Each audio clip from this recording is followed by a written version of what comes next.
अस्सलाम वालेकुम नाज़रीन, आप देख रहे हैं उर्दू क्रॉनिकल और मैं हूं हमाद सईद। आज हम मौजूद हैं एशिया के सबसे बड़े कब्रिस्तान मियानी साहब में, जो हुकूमती बेतवजीही का शिकार है। हुकूमत की मुंतज़िर है कि यहाँ पर हुकूमत अपनी नज़र डाले, क्योंकि यहाँ पर बद इंतज़ामी का ये आलम है कि यहाँ पर ना तो कोई सिक्योरिटी नज़र आ रही है और कब्रों की हालत अबतर से अबतर होती जा रही है। आइए चलते हैं लोगों के पास और जानते हैं कि यहाँ पर उनके क्या मसाइल हैं, उनके प्यारे दफन हैं और वो किन मसाइल का शिकार हैं। आइए चलते हैं। ਇੱਕੋ ਹੀ ਇਲਤਜਾ ਹੈਗੀ ਦੱਸੋ। ਇਹਨਾਂ ਪਹਿਲੇ ਕੁੱਤੇ ਮਾਰਨੇ ਚਾਹੀਦੇ ਨੇ ਜਿਹੜੇ ਬੱਚੇ ਕੱਢ ਕੇ ਲੈ ਜਾਂਦੇ ਨੇ अच्छा। ਕਬਰਾਂ ਦੇ ਵਿੱਚੋਂ। ਹਰ ਦਿਨ ਮੇਰਾ ਮਤਲਬ ਹੈ ਗੋਰਖਾਂ ਨੂੰ ਮੁਸੀਬਤ ਪੈਂਦੀ ਹੈ। ਅੱਜ ਦਿਨ ਪੁੱਛ ਲਓ ਇਹਨਾਂ ਨੂੰ, ਅੱਗੇ ਵੀ 5-10 ਮੌਕਾ ਹੈ, 6ਵਾਂ ਮੌਕਾ ਇਹ 2 ਹਫ਼ਤੇ ਪਹਿਲੇ ਗੁਜ਼ਰਿਆ। ਹਾਂ ਉਹ ਬੱਚੇ ਦੱਬ ਕੇ ਜਾਂਦੇ ਨੇ ਨਾ, ਕੁੱਤੇ ਫੋਲ ਲੈਂਦੇ ਨੇ ਸੁੰਘ ਕੇ, ਉਹ ਵਿੱਚੋਂ ਲਾਸ਼ ਕੱਢ ਕੇ ਲੈ ਪਤਾ ਨਹੀਂ ਕੀ ਕਰਦੇ, ਖਾ ਜਾਣ, ਪਤਾ ਨਹੀਂ, ਅੱਲਾ ਬਿਹਤਰ ਜਾਣਦਾ। ਬਾਹਰ ਆ ਲਿਆ ਇੱਥੇ ਕੰਟਰੋਲ ਕਰੋ। ਇਹ 6ਵਾਂ ਵਾਕਿਆ ਹੋਇਆ। ਅੱਛਾ ਤੇ ਅੱਛਾ ਤੇ ਇਹਨਾਂ ਨੂੰ ਤੁਸੀਂ ਇੰਤਜ਼ਾਮੀਆ ਕੀ ਕਰ ਰਹੀ? ਨਿਜ਼ਾਮੀਆਂ ਤਾਂ ਮੇਰਾ ਮਤਲਬ ਜੋਥੋਂ ਕਰਦੀ ਪਈ ਹੈ। ਬਾਕੀ ਮੇਰਾ ਮਤਲਬ ਇਹਨਾਂ ਸਭ ਤੋਂ ਪਹਿਲੇ ਇਹ ਹੋਣਾ ਚਾਹੀਦਾ, ਇਹਨਾਂ ਨੂੰ ਮਾਰਨਾ ਚਾਹੀਦਾ। ਪਹਿਲੇ ਮਾਰਦੇ ਸਨ ਕੁੱਤੇ ਮਾਰ, ਲੇਕਿਨ ਉਹ ਕਹਿੰਦੇ ਹਾਈ ਕੋਰਟ ਨੇ ਪਾਬੰਦੀ ਲਾਤੀ, ਕੁੱਤੇ ਨਹੀਂ ਮਾਰ ਸਕਦੇ। ਇਹ ਤਾਂ ਬੜੀ, ਅਸੀਂ ਬੱਚੇ ਸਨ ਜਦੋਂ ਇੱਥੋਂ ਆਉਣ ਲੱਗੇ, ਸਾਹਮਣੇ ਹੀ ਰਹਿੰਦੇ ਅਸੀਂ ਇੱਥੇ, ਸਭ ਕੁਝ ਦੇਖਿਆ ਅਸੀਂ, ਜੋ ਵੀ ਦੇਖਿਆ ਮਿਆਲੀ ਸਾਹਿਬ ਦਾ। ਠੀਕ ਹੈ, ਇੰਤਜ਼ਾਮੀਆ ਜੋ ਕਰਦੀ ਪਈ ਹੈ ਬੜਾ ਅੱਛਾ ਕਰਦੀ ਪਈ ਹੈ, ਨਹੀਂ ਹੈਗਾ ਉਹ ਕਰਦੇ ਪਏ ਨੇ। ਮੇਰਾ ਮਕਸਦ ਹੈ ਉਹ ਫਿਰ ਉਹਨਾਂ ਦੇ ਆ ਜਾਂਦੀ ਬਲੇਮ, ਗੋਰਕੰਦਾਂ ਨੂੰ ਮਾਰਦੇ ਨੇ, ਫਿਰ ਪਰਚੇ ਦਿੰਦੇ ਨੇ। ਉਹ ਪਤਾ 8 ਦਿਨ ਤੋਂ ਉਹਨਾਂ ਨੂੰ ਰੁਲਦੇ ਕਬਰਸਤਾਨ ਆਪਣਾ ਥਾਣੇ 'ਚ ਰੁਲਦੇ ਹੋਏ। ਇਸ ਵਾਸਤੇ ਮੈਂ ਕਹਿ ਰਿਹਾ ਤੁਹਾਨੂੰ। ਅੱਛਾ ਤੇ ਵੈਸੇ ਤੁਸੀਂ ਓਵਰਆਲ ਇੰਤਜ਼ਾਮਾਤ ਤੋਂ ਮੁਤਮਈਨ ਹੋ? ਮੁਤਮਈਨ ਆ, ਕੋਈ ਮਸਲਾ ਨਹੀਂ ਹੈਗਾ ਇੱਥੇ। ਨਹੀਂ, ਲੇਕਿਨ ਮੈਂ ਸੁਣਿਆ ਕਿ ਲੋਕੀ ਕਹਿੰਦੇ ਨੇ ਕਿ ਸਾਡੇ ਕੋਲ ਤੇ ਇੱਥੇ ਕੋਈ ਜਗ੍ਹਾ ਹੀ ਨਹੀਂ, ਉੱਥੇ ਆਲਟਰਨੇਟ ਗਵਰਨਮੈਂਟ ਨੇ ਦਿੱਤਾ ਹੀ ਕੋਈ ਨਹੀਂ ਅਜੇ ਤੱਕ। ਨਹੀਂ, ਉਹ ਜਿਹੜੀ ਜਗ੍ਹਾ ਹੈਗੀ ਆ ਨਾ, ਉਹ ਤਾਂ ਉਹ ਬੈਕ ਹੋ ਰਹੀ ਹੈ। ਇੱਥੇ ਪਤਾ ਨਹੀਂ 7 ਬਣ ਚੁੱਕੀਆਂ, 70 ਵਾਗਾ ਆਉਣੀਆਂ ਨੇ। ਇਹ ਤਾਂ ਅਸੀਂ ਵੇਖਦੇ ਰਹੇ ਹਾਂ, ਪਹਿਲੇ ਅਸਾਮੀ ਵਾਲੀ ਹੁੰਦੀ ਸੀ, ਘੜੇ ਲਾਉਂਦੇ ਸਨ, ਹੁਣ ਸਿੱਧੀ ਬਣਦੀ ਹੈ। ਹਾਂ, ਸਿੰਧੀ ਬਣਦੀ ਆ, ਪਹਿਲੇ ਘੜੇ ਬਣਾਉਂਦੇ ਰਹੇ ਨੇ। ਪਹਾੜੀਆਂ ਇੱਥੇ ਹੁੰਦੀਆਂ ਹਨ, ਪਹਾੜੇ ਯਾਨੀ ਕਿ ਚੰਗੀਆਂ ਪਹਾੜੀਆਂ ਆਪਸੀ ਨੀਵੇਂ ਹੁੰਦੇ ਸਨ, ਅਤੇ ਉਹਨੂੰ ਫਲਾਉਂਦੇ ਸਨ। ਜਿਸ ਵਕਤ ਉਸ ਤੋਂ ਬਾਅਦ ਫਿਰ ਪਤਾ ਨਹੀਂ 70 ਜਾ ਰਹੇ ਨੇ, ਪਤਾ ਨਹੀਂ 7 ਜਾ ਰਹੇ ਨੇ ਜਾਂ 8 ਜਾ ਰਹੇ ਨੇ, ਅਸੀਂ ਵੀ ਪਤਾ ਨਹੀਂ ਕਿੱਥੇ ਜਾ ਰਹੇ। ਅੱਲਾ ਬਿਹਤਰ ਜਾਣਦਾ ਹੈ। ਇਹ ਤੇ ਅਹਾਤੇ ਵੀ ਨੇ, ਲੋਕਾਂ ਨੇ ਮਲੇ ਨੇ। ਨਹੀਂ, ਅਹਾਤੇ ਹੁਣ ਖਤਮ ਹੋ ਗਏ ਨੇ, ਪਿੱਛੇ ਕੱਢ ਕੇ ਤੋੜ ਕੇ ਗਏ ਨੇ। ਜਦੋਂ ਆਪਣਾ ਮੇਰਾ ਜੱਜ ਸਾਹਿਬ ਦਾ ਨਾਂ ਨਹੀਂ ਮੈਨੂੰ ਆਉਂਦਾ ਪਿਆ, ਉਹ ਜੱਜ ਸਾਹਿਬ ਜਦੋਂ ਹੈਗੇ ਸਨ ਨਾ, ਸਾਰੇ ਅਹਾਤੇ ਤੋੜ ਦਿੱਤੇ, ਕਬਜ਼ੇ ਸਾਰੇ ਤੋੜਾ ਦਿੱਤੇ, ਸਾਰੇ ਕੋਠੇ ਤੋੜਾ। ਹੁਣ नहीं कब्जे कैसे देगा। आपने ये कब्रिस्तान बचपन से देखा है या जवानी में? मुझे तो 60 साल से ऊपर हो गए। जनाजगा में रहता हूँ। जनाजगा में रहते हैं जी। अच्छा, ये बताएं कि ये कब्रिस्तान जो है ये एशिया का सबसे बड़ा कब्रिस्तान कहते हैं इसको। बिल्कुल, ये मानने वाली बात है। अच्छा, लेकिन यहाँ पर इंतज़ामात हमें कोई ऐसे मौसर नज़र नहीं आ रहे। इंतज़ाम ये तो आप गोरखानों से इंक्वायरी ले सकते हो, ये साथ बैठे हुए हैं। बिल्कुल इधर करीब ही हाँ। दफ्तर उनका। लेकिन हम आपसे पूछते हैं, मुझे कुछ 10-12 साल हो गए ये खिदमत कर रहा हूँ गाजी सरकार के ये मस्जिद का। ये फूल बूटे हमने लगाए, अनार लगाए, ये तूत वगैरह लगाए, उधर अंजीर लगाए हैं। माशाल्लाह। ये खिदमत करता हूँ अल्लाह की रज़ा के लिए, कि अल्लाह राज़ी हो जाए हमसे, और कोई लालच नहीं है। नहीं, बिल्कुल ठीक है। लेकिन यहाँ पर आपको इंतज़ाम नज़र आता है सरकार की तरफ से कोई? सरकार की तरफ से तो ये देख रहा हूँ कि ये लंगर शंगर आते हैं, ये लोग के खाते पीते हैं, बस और कुछ नहीं है। सिक्योरिटी गार्ड कभी कभी होता है जब वो औरस होते हैं। अच्छा, उर्स हो जाए। हाँ जी। पुलिस वाले आते होंगे, इनके अपने तो पुलिस वाले होते हैं, इनके अपने सिक्योरिटी गार्ड नहीं होते हैं। अच्छा, इनका सिक्योरिटी गार्ड है जो वो कब्रिस्तानों में फिरते हैं, कोई ऐसे कच्ची कब्र को पक्की ना कर दे। अच्छा, ये पैसे कमाने के लिए ये इंक्वायरी कर रहे हैं बस वो, और कुछ नहीं। और कुछ नहीं। अच्छा, यहाँ पर कई लोग लुट जाते हैं, कई लोग, सुना है मस्जिद को माफ़ नहीं करते, अल्लाह को घर को माफ़ नहीं करते।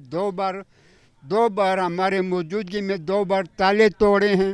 अच्छा, अंदर से बुप्यास वगैरह ले गए, बैटरी ले गई, पानी का मोटर ले गया, नलके का पैप जो था वो रबड़ वाला वो भी ले गया, सब कुछ ले गए। ये 2 बार तोड़ा है, 1 बार नहीं।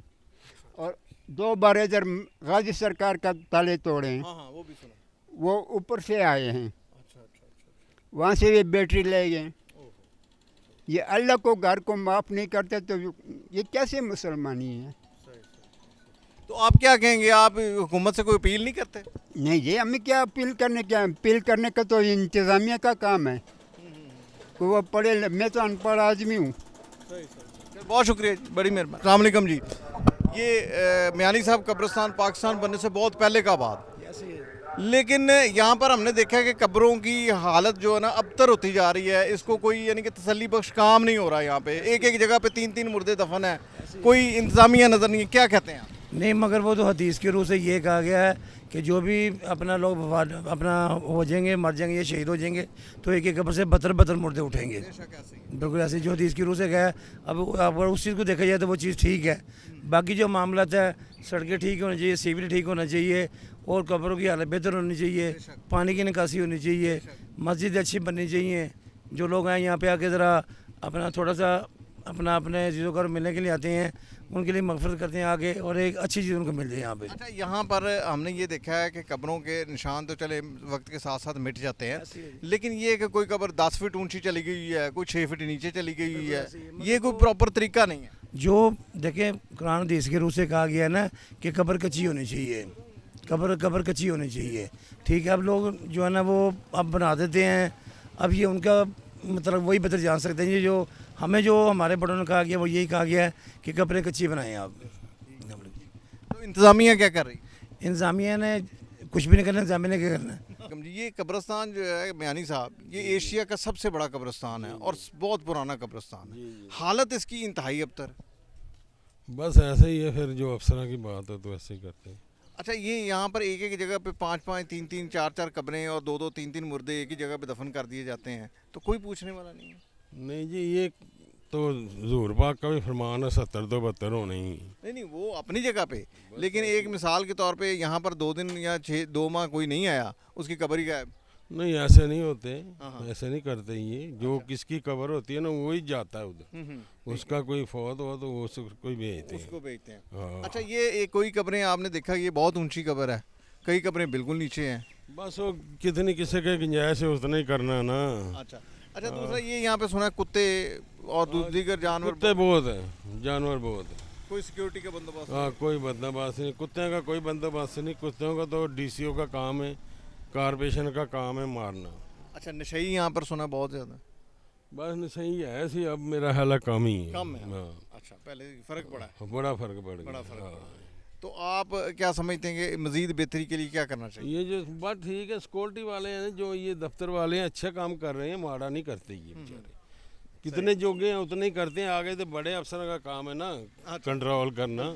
DCO वगैरह हुआ जहाँ बड़े अफसर हो, उनका ही काम है ना कोई भेजे, सही। उससे अलावा तो नहीं ना कोई भेज सकता। बिल्कुल ठीक। हाँ, जो इनके इंतजामिया तो बेचारे करते ही रहते हैं, कभी नालियाँ साफ, कभी झाड़ू मार, सफाई करते हैं जितने जोगे हैं। बिल्कुल ठीक। हाँ, जहाँ तो ये पूरी टीम पूरी रखी हुई, फिर ही फायदा होता है ना ये कब्रिस्तान में तो। सही। चल, बहुत शुक्रिया जी, शुक्रिया। बड़ी मेहरबानी। ये मियानी साहब कब्रिस्तान एशिया का सबसे बड़ा कब्रिस्तान है, और मगर ये बद इंतज़ामी का शिकार नज़र आता है हमें हर लिहाज से। आप बताएं कि आपको क्या बात इंतजामी मिसाल के तौर पे अभी लोगों ने शिकायत की है इंसाफ ने कि ये छठा वाक़या हुआ है कि एक कब्र से जो जानवर है वो किसी बच्चे की लाश निकाल के। देखिए मेरी बात सुने, बात ये है कि एक कुत्ता निकाल के ले गया। अब इन गोरखन का क्या कसूर है या महकमे वालों का क्या कसूर है? वो ना छोटे बच्चे की लाश जो है ना वो इस तरह चलेगी कि उसकी कब्र ज़्यादा गहरी नहीं थी। अच्छा, ठीक है। छोटा बच्चा था ना, उन्होंने इसी तरह दफना दिया आसानी से। अब वो उसको तो वो जानवर को तो नहीं ना पता कि यार ये क्या मसला है, उसने तो अपनी खुराक ढूंढी है, वो ले गया। अब ये इसके लिए महकमे को मुर्दे इल्ज़ाम ठहरे, ये तो अच्छी बात नहीं है ना। हो गया। अच्छा, चलिए, ये बात तो मुझे समझ आ गई कि हम हर लिहाज से महकमे के ऊपर नहीं चढ़ जाना चाहिए, मगर कुछ चीज़ें ऐसी हैं, मिसाल के तौर पे यहाँ पर सिक्योरिटी हमें नज़र नहीं आई। मैं मजंग चुंगी से दाखिल हुआ हूँ और इस वक्त यहाँ तक आ चुका हूँ जबकि ये सरकारी दफ्तर बिल्कुल करीब है, मुझे कोई भी एक सिक्योरिटी गार्ड नज़र नहीं। अच्छा, गार्ड रखे हुए हैं, वो लहदा बात है कि वो उनकी शायद हाज़िरी ना लगती हो या उनको अपना इलाके में भेजते ना हो, लेकिन गार्ड मौजूद हैं। गार्ड, हाँ जी, हाँ, लेकिन मुझे नज़र नहीं आया। वो हो सकता है, लेकिन ये होते आते ज़रूर हैं, लेकिन ये है कि कोई बद इंतज़ामी समझ ले थोड़ी सी, या मैनेजमेंट नहीं, उसकी वजह से ये इशू आ रहा है, वरना तो गार्ड तो हैं। जी नाज़रीन, आपने लोगों की राय जानी, लोगों के मसाइल सुने, लोगों का क्या कहना है, वो किन मसाइल का शिकार है, और लोगों की जो नज़रियात हैं वो भी आपने जाने। लोग कहते हैं कि यहाँ पर ना तो कोई सिक्योरिटी गार्ड है, ना ही कोई प्रॉपर बंदोबस्त ऐसा है जिसमें पानी, जिसमें सीवरेज, जिसमें दीगर सहूलियात मैसर आ सकें। यहाँ पर कुत्तों की एक अमाजगाह बनी हुई है जो कि मुंतज़िर है कि उनको ख़त्म किया जाए। यहाँ पर जानवर तरह तरह के निकलते हैं, यहाँ पर सिक्योरिटी इश्यूज़ हैं, लोगों के मसाइल हैं, लेकिन हुकूमत की जानिब से कोई एक्शन नहीं लिया जा रहा। लोग कह रहे हैं कि सालों साल से हम यहाँ पर रह रहे हैं, हम देख रहे हैं, यहाँ पर अगर 2 माह किसी की कब्र पर ना आया जाए तो वो कब्र ही गायब हो जाती है। और यहाँ पर पर्ची माफिया का एक राज है, लोगों के बेइंतहा मसाइल आपने सुने, आपने जाने। हमारी हुकूमत से लोगों की जानिब से की जाने वाली अपील को आगे बढ़ाते हुए हम हुकूमत से दरख्वास्त करते हैं कि यहाँ पर सिक्योरिटी का मौसर इंतज़ाम किया जाए और यहाँ पर जो कब्रें हैं उनको प्रॉपर नंबरिंग की जाए ताकि किसी के प्यारे की कब्र जो है वो गायब ना हो। ये थी हमारी आज की वीडियो। एक नई वीडियो के साथ दोबारा हाजिर होंगे, तब तक के लिए इजाज़त दीजिए। अल्लाह हाफ़िज़।